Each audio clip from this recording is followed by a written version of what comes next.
Hello, Capsuleers from around the world. This is CCP Fozzie, joined by Elise Randolph for today, and we are bringing you the second day of the 12th Alliance tournament. Why don't you say hello to everyone, Elise? Hey, how's it going, everyone? This is day 2. We're starting off with Fearless Empire versus Road Capel. Road will be in blue, Fearless will be in red. And we have two really interesting setups here. Road Capel bringing what has become their trademark over recent tournaments, lots and lots of nuding power. They've got double Armageddon, double Eos, an Eros Celestis, piloted by former CSM member Rip Teg, triple Tawar, triple Kestrel. And they're up against what is really an update on the traditional Mimitar rush from Fearless Empire. Yeah, exactly. Fearless brought a Sleipnir team as their core, supported by Worms, which have a great tournament track record today. Or this week, and Caracals, which are really great anti-support ships. Mm-hmm. Now, both sides have come in sort of spread out with some of their close or heavy ships in close, and already the match has begun with a very, very fast knocking off the field of one of the Kestrels for Road Capel. Fearless Empire getting the first blood immediately. Indeed, and Road is focusing on these Worms, but this Worm by Kane is tanking really hard, but bam, poof goes a Caracal and a Worm all in one shot.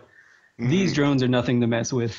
Yeah, knocking off the Caracals and Worms early means it's a lot of the vulnerable DPS from the Fearless Empire. The Sleipnirs are going to take a lot of pounding before they go down, but the Caracals and Worms are going to be much, much easier to take down. And they've also got newts across all of the Sleipnirs. These Armageddons have their newts applied to them, which means that as time goes on, they're going to lose their gang links. As we see now, the Scimitar for Fearless Empire dropping as well. Very, very fast. That is a bit of a disaster. Road Capel made the right choice and went straight for the Fearless Scimitar, and it dropped like a sack of potatoes, which is not good. It was damped, so it had to come in close. Unfortunately, when it came in close, it ate a little bit of pain. And now Fearless are just going straight for this Geddon, thinking they can just plow through it with the DPS they have.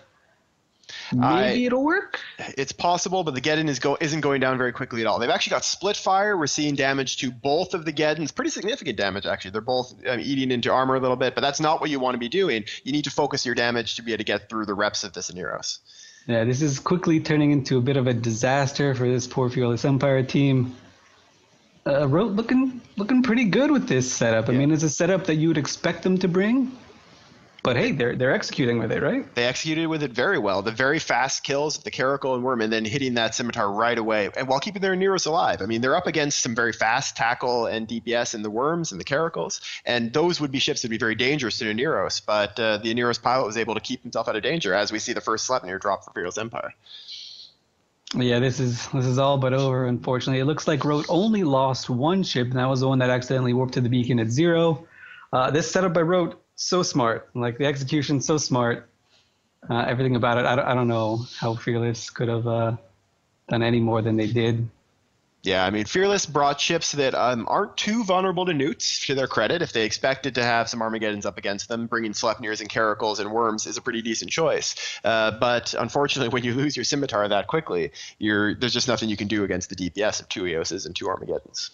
Yeah, I mean, Fearless had the right idea. They had a carries to counter damp that Celestis, but these armor Kestrels, you gotta assume that there's a bunch of damps in the mid slots of these things. So even it looks like they only have one damp ship, they've got some secret hidden damp ships in these Kestrels. Yeah, and you can actually see the control bar for Road Capel, as they only have one Caracal to focus on, is actually right up to the edge of the chart. They have a ton of damps on this Caracal, and I'm sure his lock range is like 2 kilometers at the moment. As that GFs go up in local, there's no way that he's going to even be able to get a revenge kill on a frigate before he goes down. Well, very quick first match, but it was still a good showing by Road. Mm-hmm. Yeah, the fast execution, picking their primaries very well, recognizing when the Scimitar was vulnerable. They obviously had a good target caller behind the helm, and they'd obviously practiced this setup quite well. Yeah, for sure. And their flagship is the Geddon, I think. So maybe they've got like a steroid out version of this team for later on in the match. Yeah, I mean, if the Fearless Empire had been expecting newts, they might have tried to ban out the Armageddon, which they didn't. They ended up banning the Ishtar and the Dominix instead. But if they had banned the Armageddon, that might have actually just triggered Rote to bring in their flagship instead, because flagships are immune to bans. Yeah, absolutely. And I wonder how the dynamic changes with only one Geddon on this team, even if it's a Super Geddon. Yeah, well, that might be something we'll get to see if Rote is confident in this setup going forward. They might bring it again in the future, and they might try to bring it with the flagship, and we could get a look at that. But in the meantime, that is the end of the match, and that Rote Capel will go on through the winners bracket, and Fearless Empire will be knocked into elimination matches next week. We're going to send you to some player ads, and then be back in just a few minutes for Noir Mercenary Group versus Scum.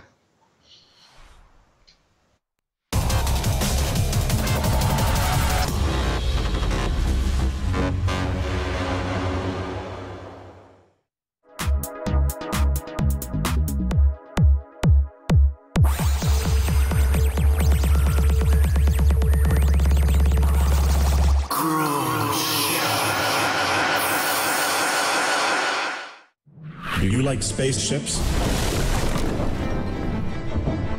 Do you like explosions?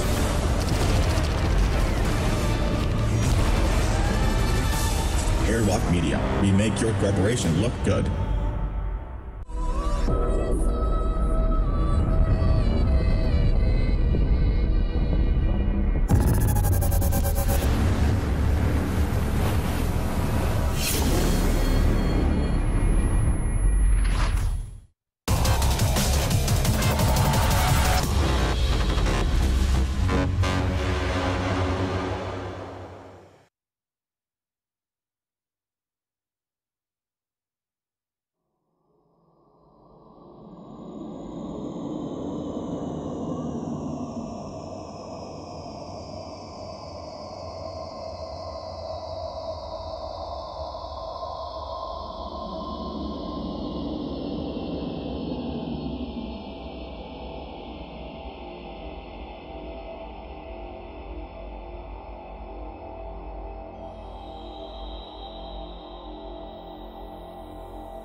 Hello and welcome back, everyone. This is CSP Fozzie, joined once again by Elise Randolph, and we are here to bring you Noir Mercenary Group versus Scumdot. And we have two very original setups here. Noir Mercenary Group coming in with a Vindicator, Navy Mega, Eos, a Neros, two Enyos, three Vengeances, two Daredevils, and a Heretic. Vindy and Navy Mega, along with the entire team, coming in at 50, so they're going to be well out of engagement range to begin in. Yep, and Scumdot chose a very similar team, actually, except using Nightmares instead of Vindies and Worms and Harpies instead of the Enyos. So they're like the Shield equivalent with Nightmares. They came in at 52. The difference here is that Scum, who you'll see in blue, have the Molluses, which will really wreak havoc on these on this Noir Onirios. So they've got a lot of distance to cover for Noir, given that they're a blaster team. Let's see how this goes. So the match has now begun. We're going to see which direction these teams go. There's two options. They can head towards each other or they can head back, and Noir is heading back. They're heading directly towards the micro jump unit behind them. Maybe, yes. It looks like so. The micro jump beacon, there are 8 of them spread around the arena and one in the center. When you activate it, it'll just blink your ship 100 kilometers in the direction you're facing. It's going to make for some very interesting boundary violations if you do it wrong. But, man, you're going to be sitting pretty and looking good if you do it right. Meanwhile, Scumdot has decided instead of going forward or backwards, they're going to head sideways, get the transversal up a little bit, and they're moving as a group, kind of in a circle around the center of the beacon here.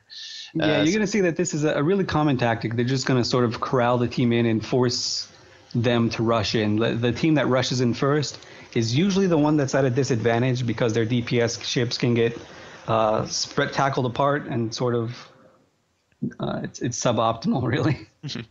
So the Noir team has stopped before they got to the micro jump beacon, and they're actually turning around and starting to basically do the same thing. They're getting themselves spread out and just sort of casually walking along the side of the arena here, getting a good look at what their opponents are doing, and they're going to hope that their opponents make a first mistake. You see a lot of damps coming out of the Scum team onto the Noir team over here. And that's really kind of making them battle ball, as we call it. That's the tactic when you're damped. You just kind of stay in a battle ball together. So the reps, even no matter how far away you get, you can always apply the reps. Yeah, you can see the damps right now applied mainly to the frigates, probably to counter any other E-Ward that could be applied. So these Vengeances could have their own damps, could have tracking disruptors, and by damping them, the Scum team is preventing them from applying their TDs or damps. Once they actually get into the fight, you might see them switch those over to the Aneros or to the Vindy or Navy Mega if they think that'll help. Yeah, that's a really clever tactic, actually, to damp something else, like a frigate that might have remote effects. And then when the fight actually starts, you just throw all your damps onto the Logi, and the Logi's like, oh, I got a 70-kilometer lock range. It's fine. Then the fight starts. Wham, I've got a 5-kilometer lock range. Disaster strikes. So the two teams are very slowly making their way closer to each other. It looks like they're going to be converging somewhere around the sun side of this beacon. It's just they're taking it very carefully, which is the way we've seen a lot of very good teams play it. When you have two teams that need to get in close to engage, we often see that the team that rushes in first is the one that loses the fight, because the team that's sitting back defending is more easily able to react to any movements that the other team makes, to the other team splitting up as they move in with ships of different speeds. There's a lot of different things that can go wrong when you charge in. And now you can see Scum are moving to a micro jump beacon, and Noir are repositioning to a different micro jump beacon. Mm-hmm. Yeah, Noir have now concentrated themselves around that micro jump beacon. And so the beacons here that they have are not exactly 100 kilometers apart. They're on opposite corners of one of the sides of this cube. So they're a little more than 100 kilometers apart. If they jump towards each other, they won't reach all the way, but they would get very close. I really just hope that both teams activate the beacons at the same time and just go on the other sides instantly. Just pass That'd each be other. something great, yeah. As we've seen, we've only seen one team so far in this tournament yesterday use these micro jump units to try to jump their whole team as a unit, and that was the Sinusoidal Field Theory team. They mostly were successful in that, except for one malediction that went the opposite direction of all of his friends and ended up out of the arena. So these game is hard. So yes. Using these beacons is a little bit tricky. And now the Scum team has actually decided they don't like the beacon they're at, and they're making their way to another one of the beacons. So they're heading away from Noir and getting to the far opposite corner of the cube, basically. Yeah, exactly. And just a little bit of history on these teams. Scum is a sort of a low-sec pirate alliance. more mercenary group. They kind of do a little bit of everything. They are true mercenaries. They've been around EVE for a very long time. They have a very storied history in the Alliance tournament. Last year, they did not do as good as they would have liked, so they put in a lot of practice this year. So let's see if that practice is going to pay off in this match. Yeah, I mean, Noir, of course, is partially famous for their mercenary activities, partially for a very long-running podcast that their leader, Alexei Card, runs that now includes one of our active CSM members, Ali Aras. And they've traditionally underperformed a little bit in the tournament, but I know that that's just kind of increased their desire to change that image and do really well this year. Yeah, exactly. They've been skirming with other teams in the tournament. And it looks like now we've got a few drones out. These teams are actually really similar, even though they're like completely different on the way it looks. Like they both have rep drones. Like the Scum team has rep drones and ECM drones. The Noir team has rep drones, and I saw some geckos out at the beginning. Yeah, it looks like EOS is probably carrying geckos. We've been seeing a lot of those used in this tournament so far. Of course, there's a limited supply of geckos in the game. They were given out as a special prize to everyone who is subscribed to the game as of our 11th birthday. And that means that they're not continuously being added. You can't build more geckos at this point. So every one of them that gets destroyed is one less that the game has. So long with the rares. Okay, so the match has been going on for 5 minutes. It's usually you got the ice water in your veins in the beginning, and you're like, we give you credit when you don't zerg in the very beginning. But after 5 minutes, like, what should these teams be thinking right now? Like, at this point, they've got to be thinking about what they're going to do if the game does go to time for the first segment of it. In that case, if they can get a kill of a small ship right before the end, though actually, as I say that, the Noir guys are starting to charge across. We've got a couple of their frigs moving fairly quickly towards the center of the arena. Now that's leaving them very exposed. They're a long way away from their support. So I'm not sure exactly what their plan is with that. If all those damps get applied to the Aneros as they're out here, then they're going to be in a lot of danger. Yeah, these nightmares we very rarely see nightmares in the tournament. I don't know if there's a good reason behind it or not, but they get a great tracking bonus to their pulses, and pulses themselves get a great range bonus with Scorch. Some may say it's a little bit imbalanced. They're kind of neat to play with.